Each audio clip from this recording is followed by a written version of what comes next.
Mwambie mpendwa katika Bwana, Mungu wa mbingu na nchi, aliyeumba vyote, amekuleta katika huduma hii.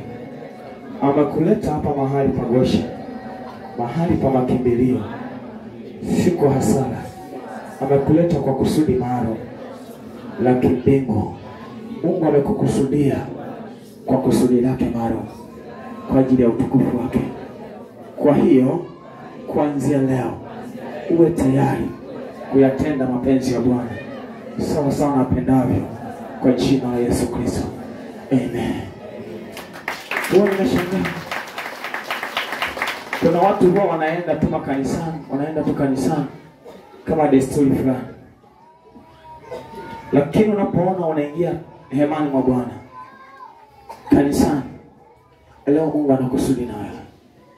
Anao kusudi la kimbingu kwa ajili yako. Kwa neema hii Mungu kwa anatufunulia na anazidi kutufunulia. Tunatakiwa kuishi hii neema sawa sawa anapendavyo yeye. Kuishi hii neema sawa sawa na yeye apendavyo. Tumpe Yesu Kristo haki yake. Anasema nazo siku ya leo katika taifa letu nguzo 3 za muhimu, ambazo hizo nguzo zisipokaa sawa sawa, lazima changamoto na uharibifu unainuka. Lakini tupate wapi hekima hii? Hekima hii inapatikana mbele za Bwana peke yake. Maana nikasema jinsi Mungu alivyoamua kunitumia, hakunituma mimi kushindana kwa hali ya kibinadamu. Alinituma kusema kila anachoniagiza ukisema. Basi ikisikilizwa sawa, kisiposikilizwa sawa. Maana vita ni vya Bwana, sio vya Samueli. Kwa nini? Nguvu ya kutafakari huleta matokeo ya kimbingu. Katika maisha tunayoishi, kuanzia hapa tulipo na nchi yote, tunaishi katika matokeo ya K3. Ni wachache sana wanaoishi katika matokeo ya K4. Matokeo ya K3 yanamaanisha nini? Tunayoishi. Matokeo ya K3 tunayoishi, tunaishi katika agano la kusoma, kuandika na kuhesabu. Basi. Lakini haya yote ili yawe na matokeo makubwa au matokeo yenye nguvu, lazima iweko K4. Tunaishi katika matokeo ya K3. Ndio tunasoma kilichoandikwa na tunakisoma jinsi tunavyokalilishwa kwa kuamini kuwa ndivyo kilivyo. Kwa mfano, mtoto anapoanza shule, akianza kufundishwa hii ni A, mpaka ataielewa kwamba ni A na anaamini hii ni A, huwezi ukabadilisha. Bwana Yesu asifiwe. Ni mfumo uliopo. Tunaandika kilichoandikwa na tunakiandika jinsi tunavyokalilishwa kwa kuamini kuwa ndivyo kilivyo. Andika moja, ukikosa naambiwa futa, andika moja, mpaka ataielewa kwamba hii ni moja, anaamini hii ni moja. Hayo ndio matokeo ya K3 tunayoishi. Tunahesabu kilichohesabiwa, na tunakihesabu jinsi tunavyokalilishwa kwa kuamini kuwa ndivyo kilivyo. Bwana Yesu asifiwe. Huo ndio mfumo wa elimu. Hata mtu angalienda kusomea Bible, anaenda kufundisha hiki. Lakini kuna matokeo yanayotokana na K4. Na haya matokeo ndio tunatakiwa tukayafanyie kazi kwa Tanzania yote. Matokeo haya yanayotokana na K4, kuna nguzo 3 za muhimu ambazo muhimu kufanyia kazi hii K4 katika taifa letu. Yaani Roho wa Mungu alivyoahidi kwamba atasononeka mno kuona Tanzania inapoteza umoja na amani yake. Huo ndio ujumbe wa kwanza kabisa. Roho wa Mungu atasononeka mno kiasi kwamba anaweza kadiacha taifa kwa sababu ya kukubali kuvunja umoja na amani ya taifa. Kwa hiyo nani anayeweza akasimama? Tunatakiwa kusimama kuombea nchi yetu ili ainue nguvu ya kulinda taifa. Jeshi tusipoliombea haliwezi kusimama. Lakini tukiomba Mungu ataliinua, litalinda amani. Taifa tusipoliombea haliwezi kusimama. Kanisa tusipoliombea haliwezi kusimama. Kwa hiyo matokeo ya K ya 4 ni kutafakari, ambayo elimu hii inatokana na Mungu peke yake. Kutafakari kwa nini? Tukiona kitabu cha Yoshua sura ile ya kwanza mstari wa 8 inasema, kitabu hiki cha Torati kisiondoke kinywani mwako, bali yatafakari maneno yake mchana na usiku. Haki, neno hili limebeba K 3 zote. Inasema kitabu hiki cha Torati kisiondoke kinywani mwako. Ina maana kusoma mara kwa mara. Tunaelewana? Kitabu hiki cha Torati kisiondoke kinywani mwako, bali yatafakari maneno yake mchana na usiku. Bali ya kuyatafakari maneno yake mchana na usiku linabeba kwenye neno hili hapa. Bali yatafakari maneno yake mchana na usiku, na uangalia kutenda. Yatafakari maneno yake mchana na usiku, upate kuangalia kutenda sawa sawa na maneno yote yaliyoandikwa. Uweze kutenda sawa sawa bila kupiga hesabu.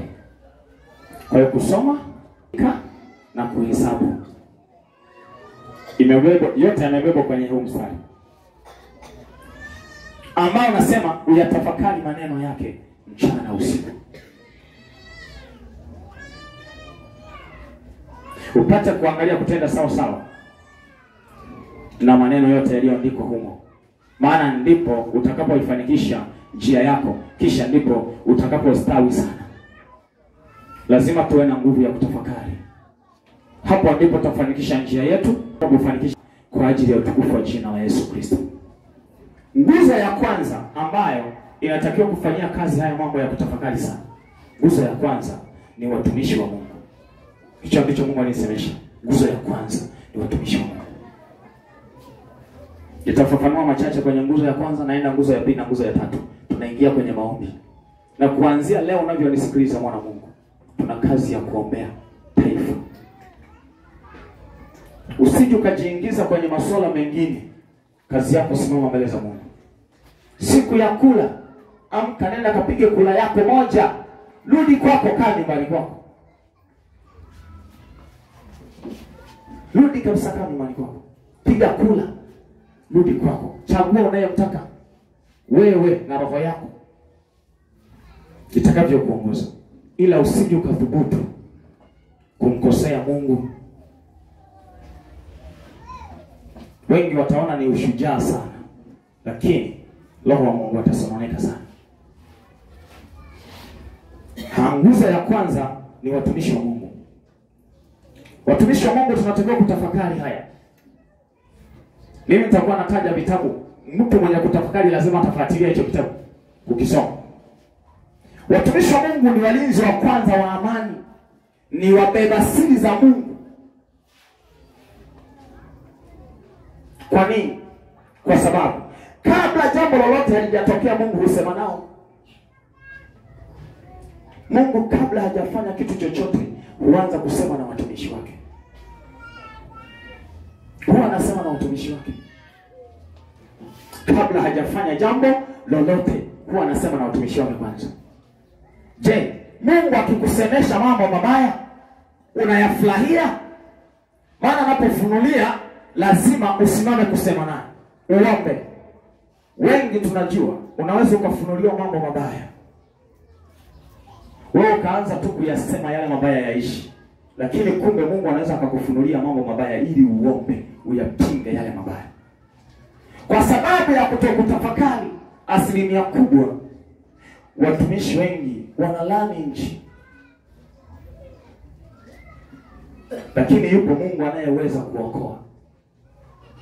Lakini je, ukikuta mtumishi analani nchi, namna ya kuiokoa nchi inatakiwa nguvu ya Mungu zaidi. Kwa hiyo watumishi tuna kazi ya kutafakari.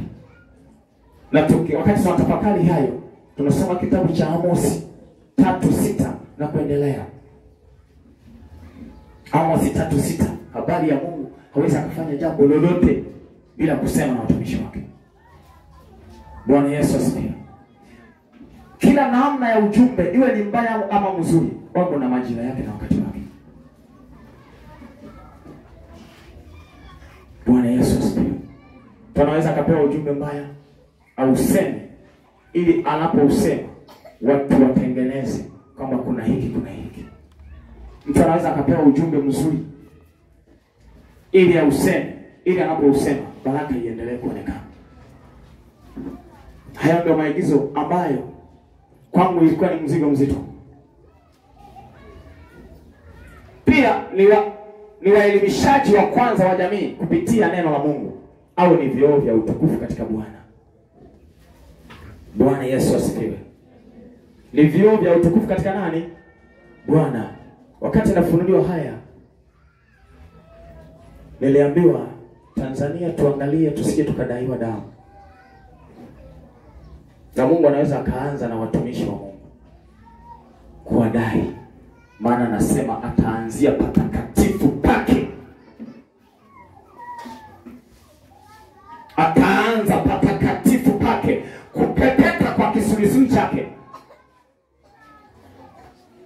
Mungu huwa anaanzia patakatifu kupepeta.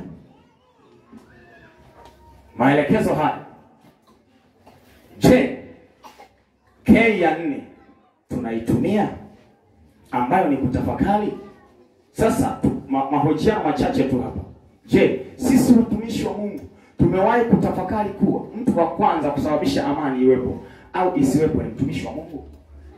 Ni fumbo gumu sana hili. Bwana Yesu asifiwe.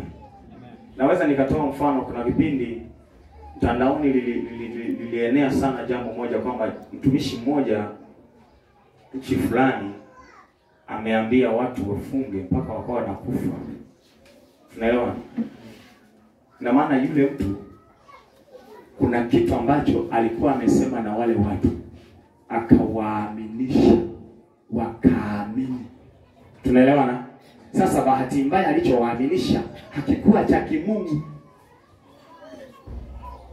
Ndio maana watu wakiaminishwa wako tayari kula hata nyasi. Tunaelewana? Kwa sababu wameaminishwa. Maadamu amesimama mtu anasema mimi ni mtumwa wa nani? Wa Bwana. Basi ifumbo gumu sana. Kwa kumbe hata hapa tuko Tanzania, sauti ya mtumishi wa Mungu ikisema tusimwage damu, mtu anayejua siri ya Mungu hata thubutu kuingia kwenye vitu ambavyo havimhusu. Atakaa katika uwepo na utulivu wa nani? Wa Mungu. Kazi yake ni kumulilia nani? Mungu, maana Mungu ndiye ana majibu ya kila kitu. Bwana Yesu asifiwe. Mtu wa kwanza kusababisha baraka juu ya taifa au laana juu ya taifa ni mtumishi wa Mungu. Mimi Mungu wakati ananiambia kwamba wimbo huu nimekupa muda gani, huu wa Tanzania, mimi nilichukulia hali ya kawaida. Lakini wakati nahojiwa, kwa nini uimbe ukifuruga amani yako utalaniwa mjini mwako, shambani mwako Tanzania?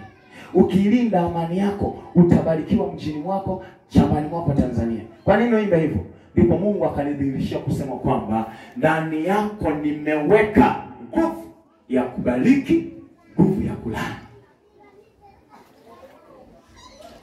Kwa hiyo mwaka mzima, leo mwezi wa 10, ndio Mungu ananionya. Kumbe wakati mwingine wimbo ungalikuwa umeshatenda kazi tangia hata mwezi wa 7. Lakini naambiwa hii ni sauti ya mwisho. Chagua moja. Bwana Yesu asifiwe. Wakati mwingine niliimba tu huu wimbo, lakini sikukaa kutafakari sana kwa nini Mungu amenifungulia. Kwa maana nilichukulia kawaida. Bwana Yesu asifiwe. Kwa tuna kazi ya kufikiria. Tumsha Mungu. Sisi wote hapa tuwe watu wa kwanza kufurahia umoja na amani. Ukiona kuna jambo haliko sawa, piga magoti, mlilie Mungu. Ndiye aliye na matokeo yako. Na ndiye aliye na majibu yako. Ndiye aliye na majibu ya maswali yako. Mwanadamu hana majibu. Bwana Yesu asifiwe. Wakati naongea haya, tafakari sana kwamba ikitokea amani ya nchi yako imepotea, watoto wako watasoma? Utakuwa na maisha? Au utakuwa ukimbia? Utakuwa na amani? Utakaa kanisani kwa amani? Huwezi. Wakati tafakari haya, tunaendelea. Mtu mmoja ataandika, na wakati unatafakari utasoma kitabu hiki, Samueli wa kwanza sura ya 12 mstari wa 16 hadi 20. Samueli wa kwanza 12 16 hadi 20. Na wewe unayesema kwamba umekuja leo ili una shida fulani, shida yako yote imejumuishwa kwenye neno la leo. Kama una matatizo na magonjwa yataisha. Mungu anatamani akufungue ili ufanye kazi yake, uombee kanisa, uombee taifa. Usililie tena haya maumivu yako. Bwana Yesu asifiwe. Leo hii ikitokea amani ya taifa letu, ikitokea amani ya taifa letu imepotea, ni nani atakayeumia? Nani atakayeumia? Bwana Yesu asifiwe.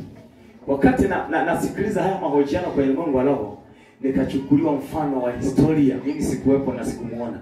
Nikachukuliwa mfano wa historia wa vita vya Nyerere na Nduli Idi Amin Dada.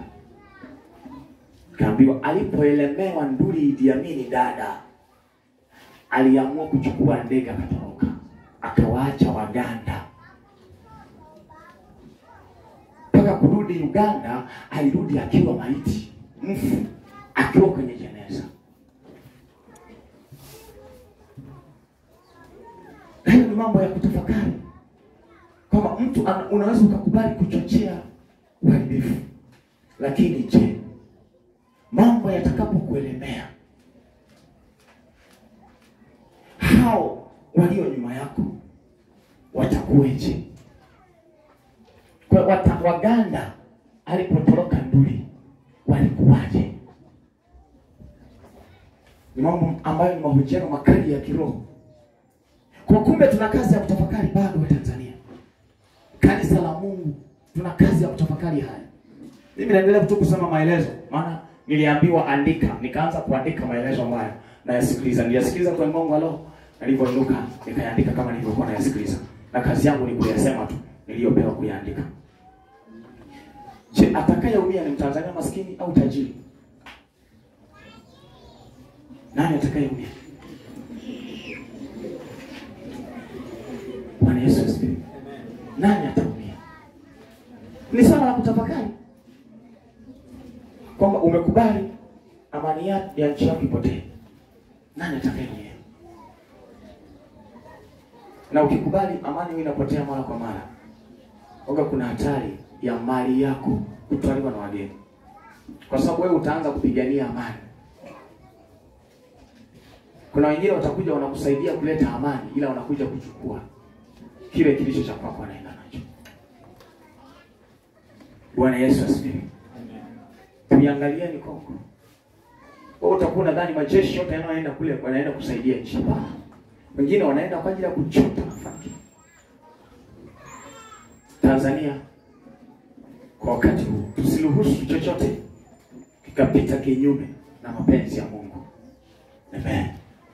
Endelea kuyasoma maelekezo. Je, Roho Mtakatifu yupo juu ya Tanzania? Na kama hayupo, ni nani anayetakiwa kumfanya Roho Mtakatifu atulie juu ya taifa? Leo kanisa la Mavuno, Mungu anasema piga mbio katika viwanja vyake, piga mbio huku na huku, angalie kama yuko mtu mmoja awaye yote atendaye kwa haki. na afanyaye kwa uaminifu, nami nitausamehe mji huu. Haijalishi ni wakati gani, ni majira gani, tunatakiwa kanisa kusimama na kuomboleza, kuombea taifa lifikie kipindi hiki, livuke salama. Maana huwezi ukakipinga, ni kipindi kilichoamuliwa kikatiba. Kwa lazima sisi tuombee taifa ili livuke na lifike salama kwa jina la Yesu Kristo. Amen. Tunaelewana wana Mungu? Amen. Amen. Nasikitika kiasi cha kuzimia roho yangu mimi, kama Elia aliweza kulala chini ya mti na akasema, Baba uchukue roho yangu. Nasikitika kiasi cha kuzimia roho yangu. Leo hii watumishi wako tayari kutafuta amani kwa nguvu ya maandamano. Hicho ndicho kinachonisikitisha, kwamba leo hii watumishi wako tayari kutafuta amani kwa nguvu ya nini? Ya maandamano. Kwani Tanzania hii imekuwa pagani kiasi gani? Ina maana Tanzania imekuwa pagani kiasi gani?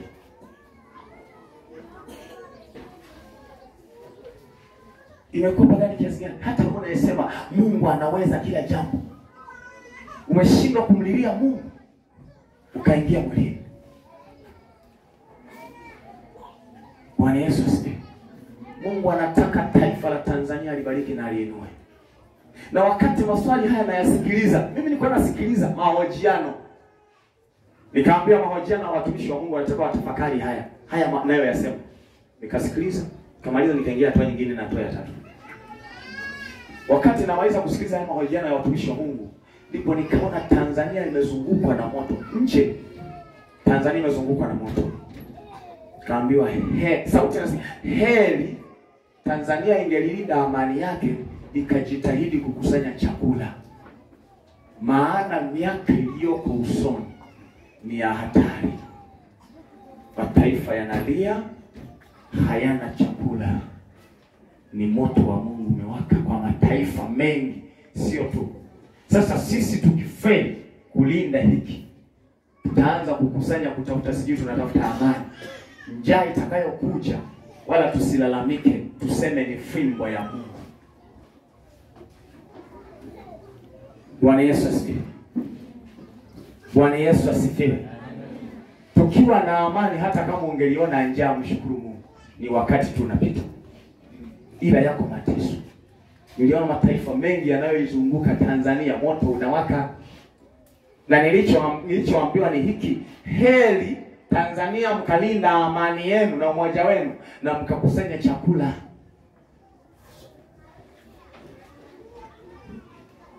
Kumbe hata Tanzania inaweza ikatokea jua la uharibifu likawaka, ila kama mnaijua siri hii, si mnakusanya chakula kibayoni kwa ushirikiano kwa ajili ya kuokoa taifa, ambapo mataifa wengine watawaletea utajiri katika nchi. Heri kama hayo yatasikilizwa, yakafanywa kazi. Mimi naendelea kwenye mahojiano niliyokuwa nayasikiliza. Bwana Yesu asifiwe. Kwa hiyo ina maana Tanzania imekuwa pagani kiasi gani hata isahau kuwa yupo Mungu mtetezi wa haki ya mwenye haki. Swali, damu ya kondoo itakayomwagika kwa sababu imeenda kwenye maandamano ya kutafuta haki ya kibinadamu. Haki ya nini? Itokanayo na wanadamu, na hao wanadamu wakaimwaga hiyo damu ya huyo kondoo kwa sababu wanatafuta haki ya binadamu. Je, siku hiyo damu hiyo itadaiwa mikononi mwa nani? Watumishi wa Mungu watasoma kitabu cha Malaki 2 mstari wa kwanza hadi wa 5 kwenye hilo swali.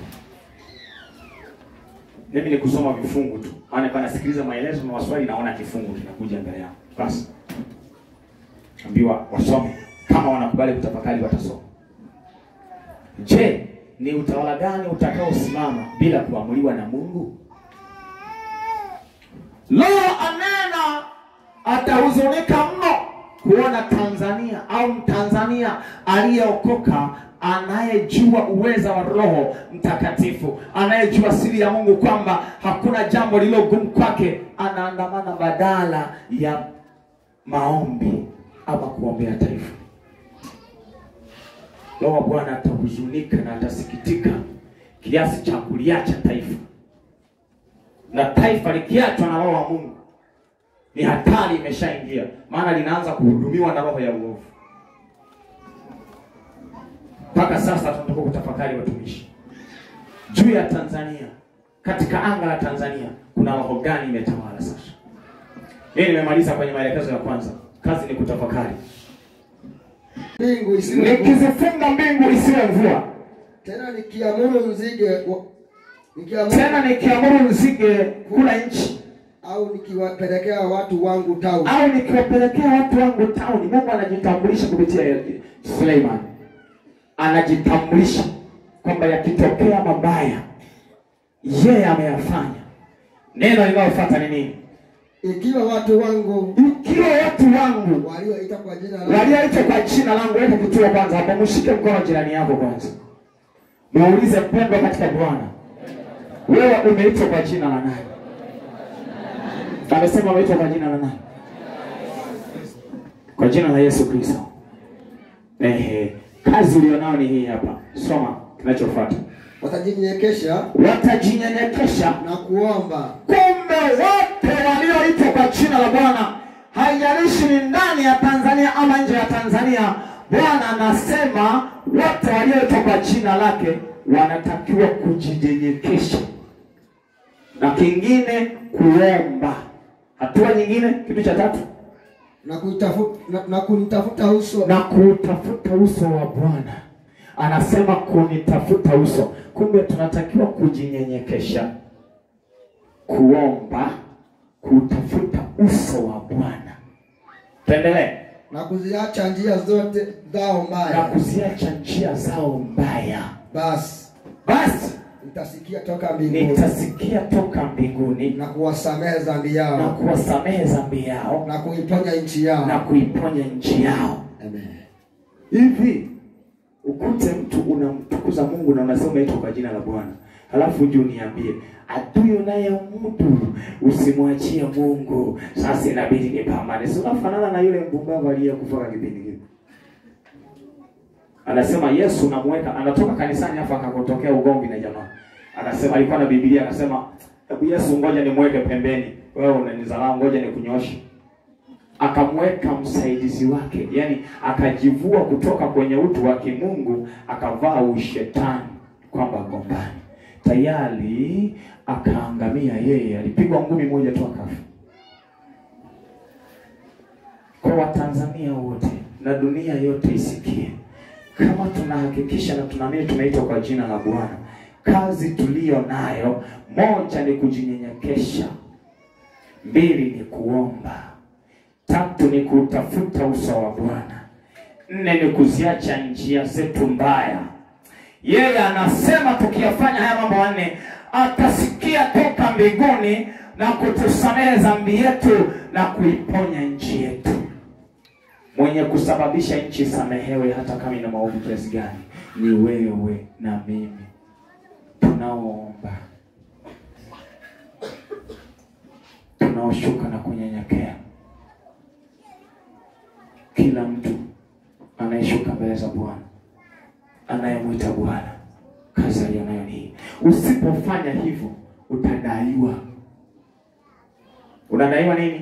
Damu mikononi mwako, kwa sababu inaweza ikamwagika damu ya mtu mmoja halafu ikalia juu ya wote.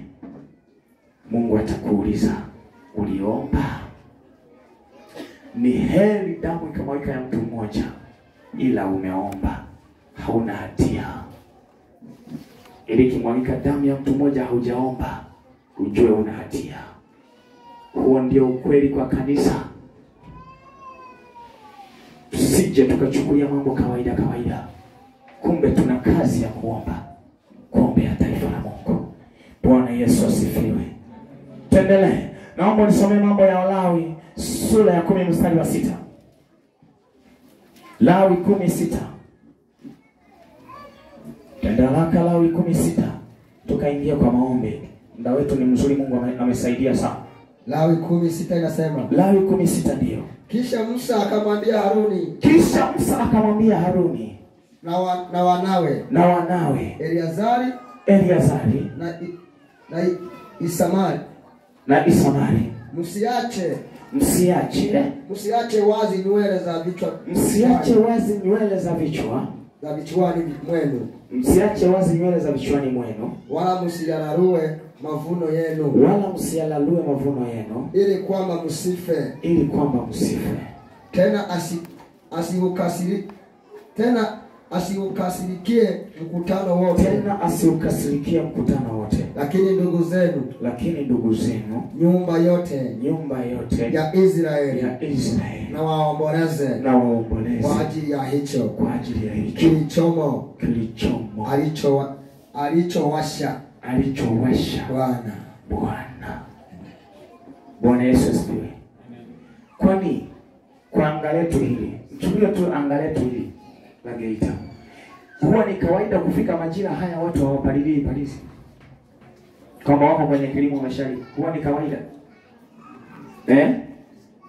huwa ni kawaida ya kila mwaka, kwamba kila mwaka majira ya muda huu tunaelekea mwezi wa 11 watu wengi tu hawajapanda na haieleweki wanapanda lini. Huwa ni kawaida. Tumeshawahi kutafakari hayo? Tuko tayari kuomboleza?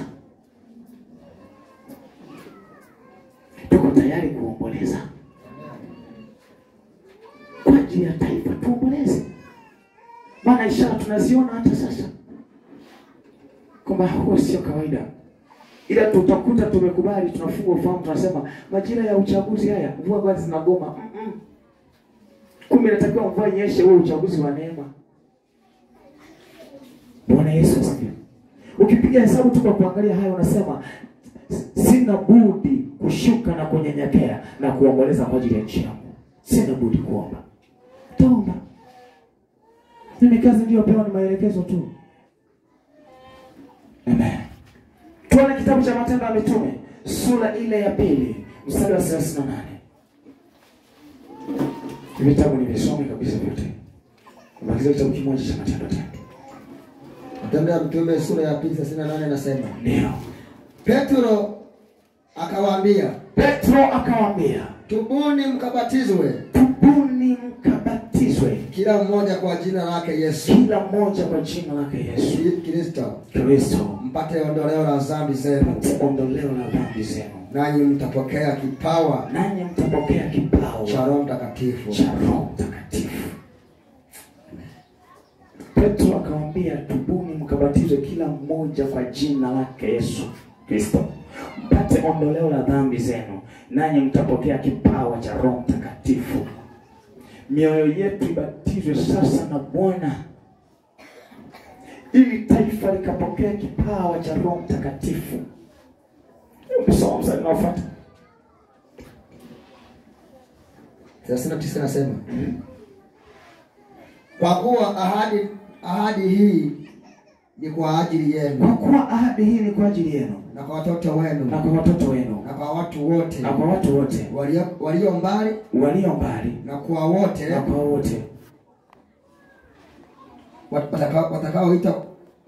Watakaoitwa na Bwana Mungu wetu wamwijie. Bwana Yesu asifiwe.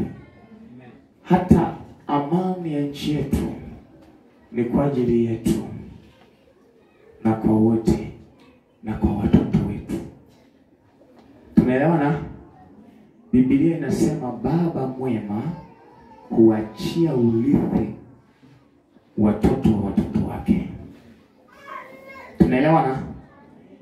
Nitakushangaa mwana wa Mungu kama hutafanya haya.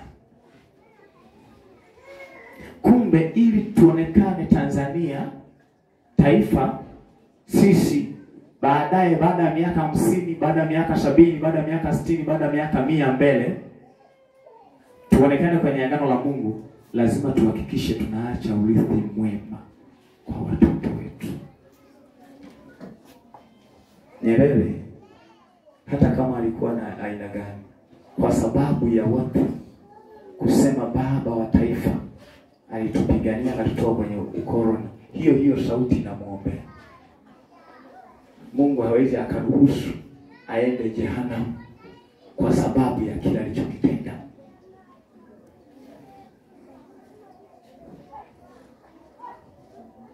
Je, wewe leo mwana wa Mungu unaangalia mazingira gani? Ni safari gani ulionayo? Tuone Matendo ya Mitume sura ya 10 mstari wa 45.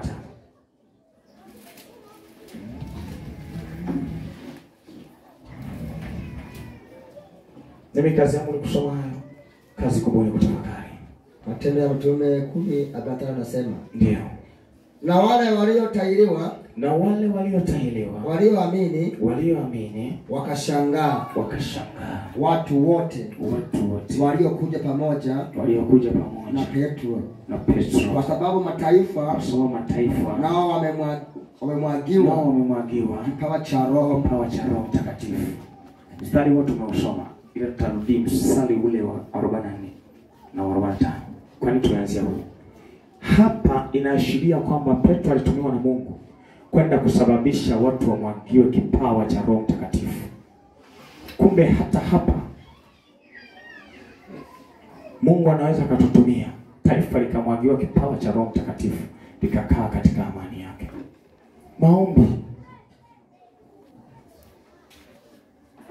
Maombi, kumwita Bwana, kumlilia Bwana.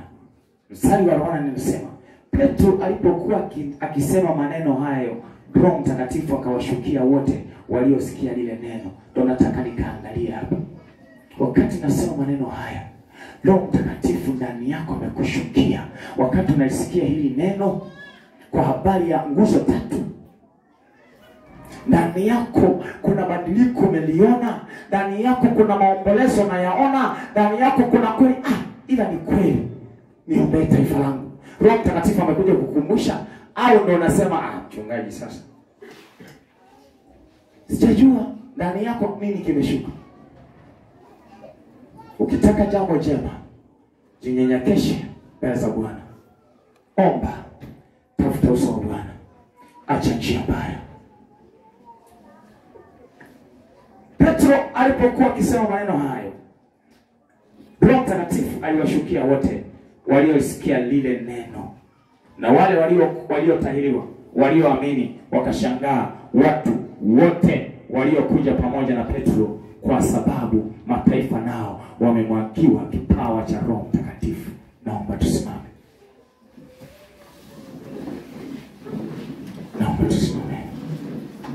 Ile ilikuwa nguzo ya kwanza. Tuko kutafakari. Nguzo ya pili, wa Tanzania wote, mimi na wewe na wengine wote.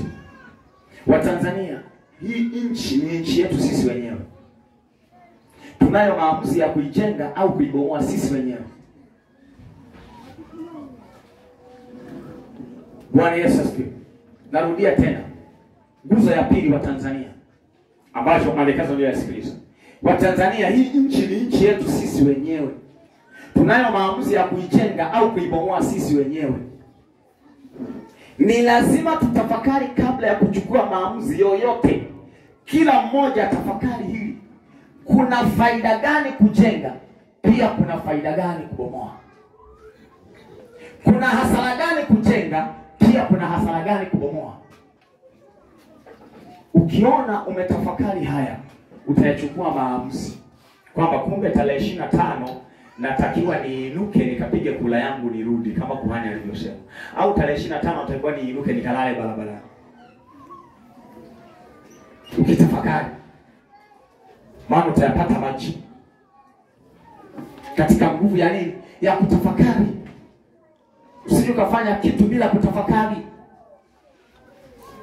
Kila kitu hata kama unakiona kina faida, kina hasara, kitafakari katika Bwana. Wakati mwingine nimetulia tangu mwaka jana, nimefunuliwa wimbo, nimekaa mpaka leo nakuja kuambiwa hii ni sauti ya mwisho. Bado katika hali ya kutafakari. Hali ya kutafakari. Kuna faida gani ya kujenga? Pia kuna faida gani ya kubomoa? Kuna hasara gani ya kujenga? Pia kuna hasara gani ya kubomoa? Kujenga. Tunapokubali kujenga, ni lazima tuangalie msingi wa taifa letu lijengwa juu ya mwamba au juu ya mchanga. Bwana Yesu asifiwe. Ukuta ulijenga nyumba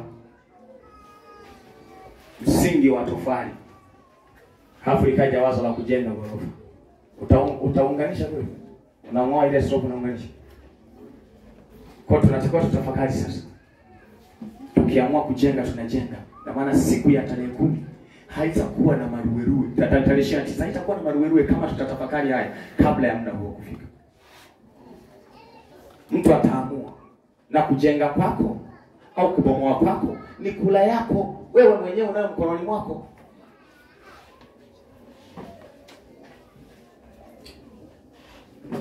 Na huu umoja na amani ni mwamba au ni mchanga?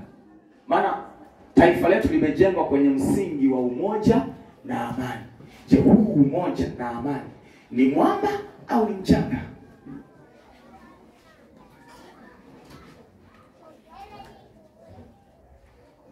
Ikiwa umoja na amani ni mwamba wa taifa letu, ikiwa umoja, yani utafakari na ukipata majibu haya kwamba ikiwa umoja na amani ni mwamba wa taifa letu, ambao Tanzania inasifika duniani kwamba ni kisiwa cha amani, lakini kinacholeta ite umoja kwamba ni kisiwa cha amani ni kwa sababu ya umoja na amani iliyopo Tanzania, lazima utafakari, je, huo ni mwamba au ni mchanga? Umoja na amani wa taifa letu ni mwamba au ni mchanga?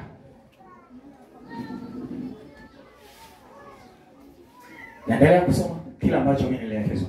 Na kama ni mwamba, tusije thubutu kubomoa umoja wetu, maana tutalia tunatafuta umoja hatutaupata tena. Tusije thubutu kubomoa amani yetu, maana tutalia tunatafuta amani hatutaipata tena. Sio kafikiria ni jambo la hapa na pale.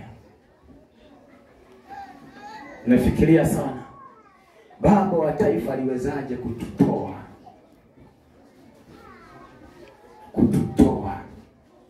katika mateka na katika mikono ya watumwa?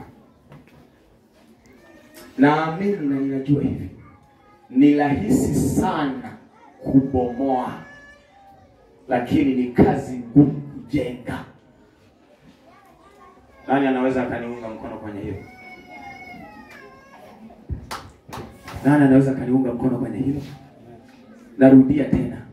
Naamini na ninajua hivi, ni rahisi sana kubomoa, lakini ni kazi ngumu sana kujenga. Bwana Yesu asifiwe. Mtu anayebomoa hata angalia kwamba hapa ni nyoshi. Tunaelewana? Kazi ni kupiga nini? Nyundo. Tunaelewana lakini mtu anayejenga lazima apime, aangalie, je, pamekaa sawa? Hata udongo anaoweka lesho anayoweka lazima hakikishe imekaa sawa. Kwa hiyo tuelewe hili, Tanzania wote ni rahisi sana kubomoa, lakini ni kazi ngumu kujenga. Mimi sitajivuna kwa chochote ila Bwana majeshi aliyesema ndani yako nimeweka mamlaka ya kulani na kubariki. Na alichoniambia tamani sana kubariki. Bwana Yesu asifiwe. Basi na mimi nilichomwambia Mungu, nipe unyenyekevu, nisije nikajiinua nikapiga kifua. Ila anachonituma kukisema au kukifanya, nikifanye kwa maana ni yeye amesema. Basi. Kwa hiyo hiki tukielewe, na pointi tuielewe. Narudia tena, ni rahisi sana kubomoa, lakini ni kazi ngumu kujenga. Hata hii hema yetu tunaiona ilivyo ya ovyo ovyo, mamiti yamesimikwa. Tuanze kubomoa sasa hivi, kama itafika hata saa 10. Fiu pote saa 10 haifiki. Mafundi mpo, tunaweza kutumia muda wa dakika ngapi kubomoa hapa? Risali. Je, kujenga, yaani ile risali moja hata bati utaiona, hata hizi nyaya hutaziona. Je, kujenga, tunaweza tukatumia risali moja vile vile. Zinakuwa siku nyingi. Kwa hiyo ni hatua ya Watanzania kutafakari. Wote mimi nimetumwa tu. Mungu aliyenipeleka chuo cha miaka 12. Elimu kuu aliyonifundisha ni kutafakari.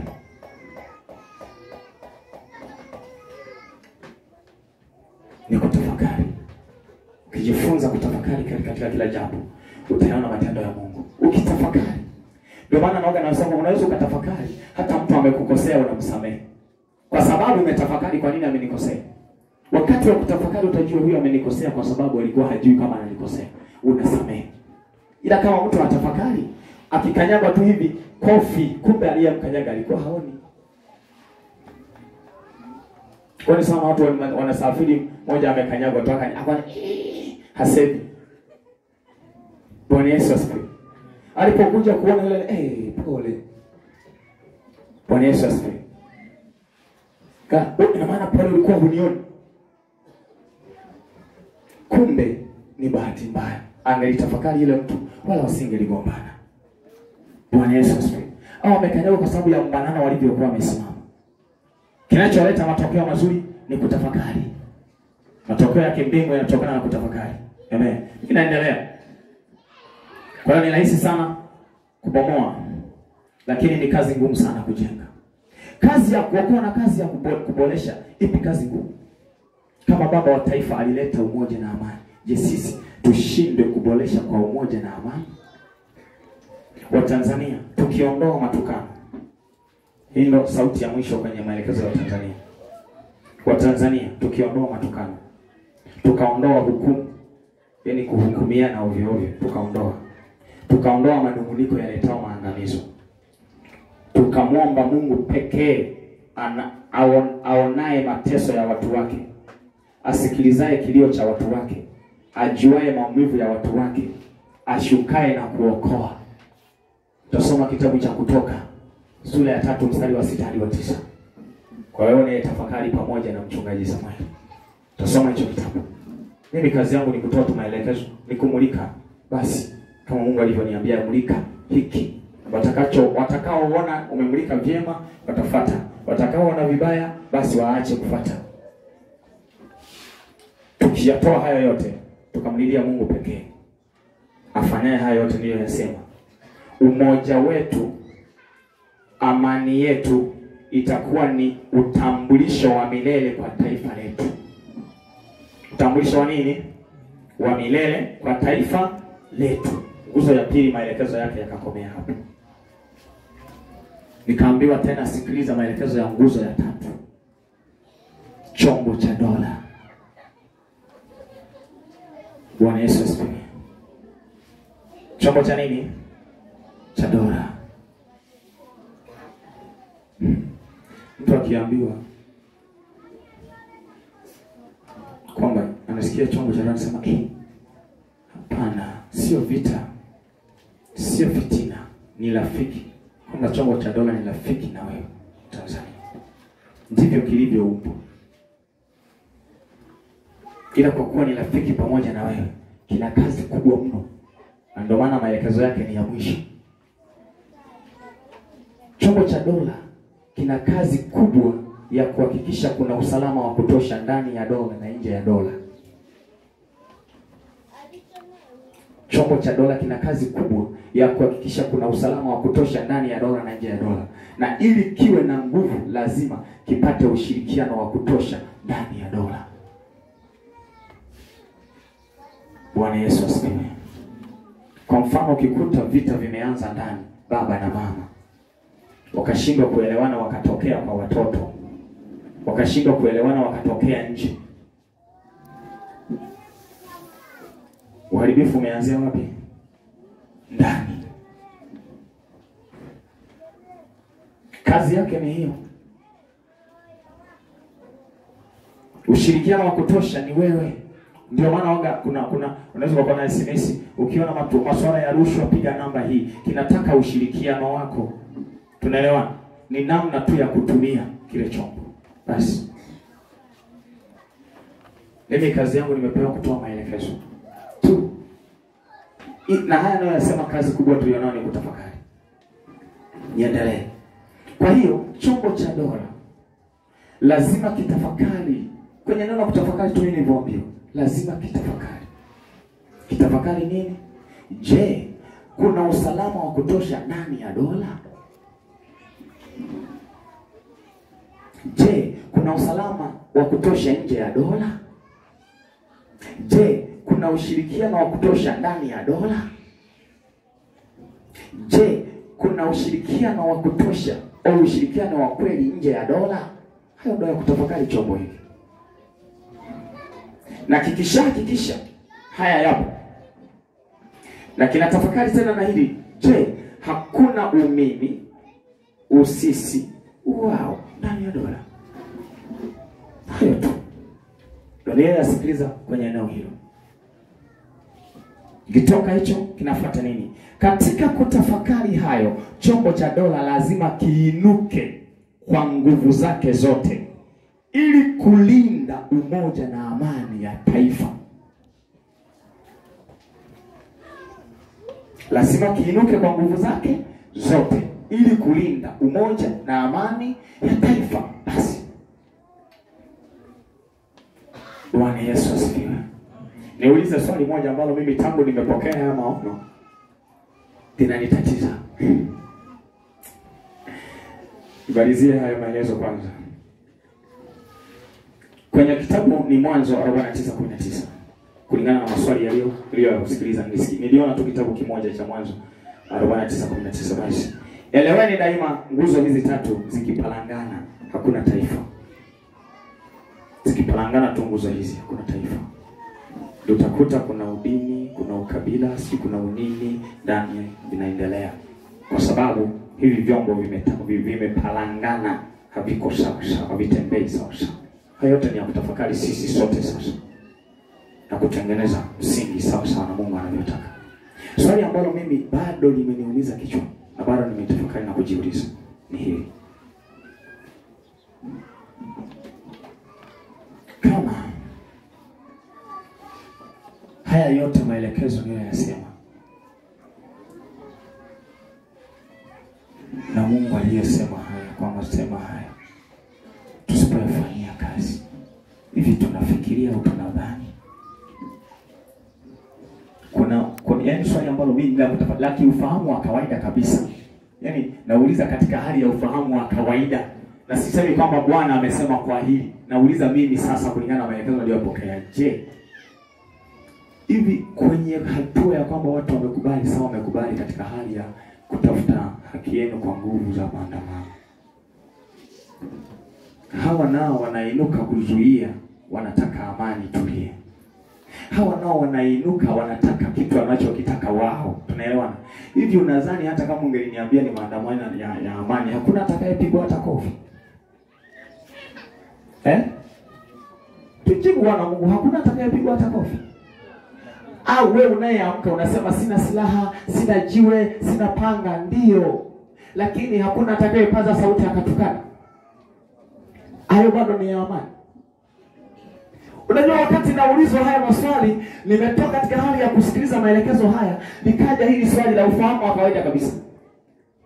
Kwamba hivi kweli sawa sasa tunaandamana kwa amani, ndio. Tutaenda tu maana kwa amani ni hivi, kimya. Tunaelewa? Lakini nani ambaye anaweza akainuka hapa asitukane? Hapo ndipo waga kunaanza uharibifu. Yule naye anayesaidia kulinda, hata kama yuko analinda sababu unaenda kwa amani, kuna vitu ambavyo vitamkwaza tu kwa sababu ya matukano, kwa sababu ya maneno yatakayotoka. Sio kwamba vinywa vyenu vitalingana. Kwa haya tukiyatafakari, tutachukua maamuzi mazuri na kuifanyia kazi nchi yetu vizuri. Bwana Yesu asifiwe. Tumsifu Yesu Kristo. Sema Mungu Baba, saa 7 kamili imekwisha timia. Mkono wako, uweza wako tunauomba sasa uwe juu ya taifa letu. Maneno yako tumeyasikia na sisi tuko tayari kuishi msingi wako. Mungu mwenye enzi, mtumwa wako wewe umemtuma, amesema kile ulichomtuma, amenena yale uliyomtuma.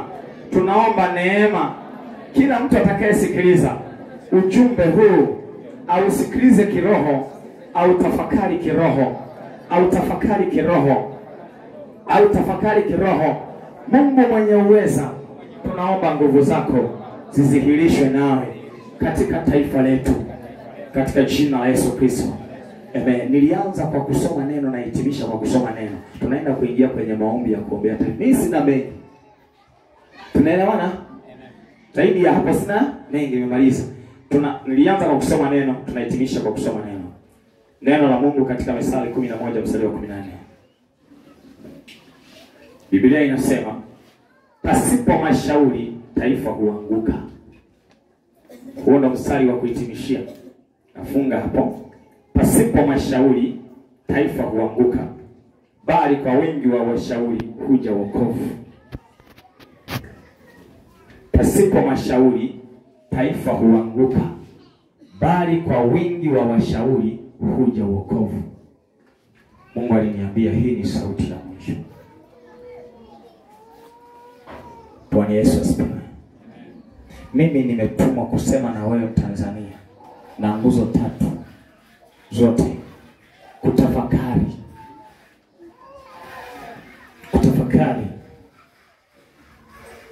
Hata unataka kuanza kupika, unajua kabisa ni kazi ambayo unaifanya kila siku, lazima utatafakari.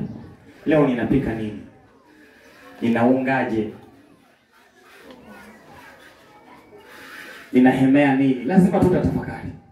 Unaamka unaenda kufanyaje? Kuhemea, umetafakari. Sisi. Kwa hiyo wana Mungu, kwa maelekezo na kwa ujumbe huu, mimi nahitimisha kwa kusema naenda kusoma maandiko ya kuingia kwenye maombi. Tunapoingia kwenye maombi, wewe uliye na changamoto, uliye na tatizo, uliye na shida, usiondoke nayo. Hapa Bwana majeshi akatuhudumie. Tunaenda kuomba rehema na kumwambia Roho Mtakatifu afanye operation ya kufungua watumishi waliokusudiwa. Tunamwambia Roho Mtakatifu kwa kipawa chake ainue Tanzania kwenye nguvu ya maombi. Ni wakati wetu. Lazima tusimame sisi wenyewe na tuombe katika jina la Yesu Kristo.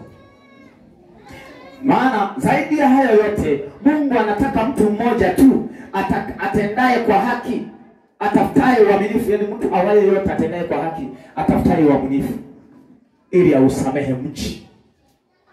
Wakati mwingine Mungu anataka tu, Samueli asema, ili Mungu asamehe mchi.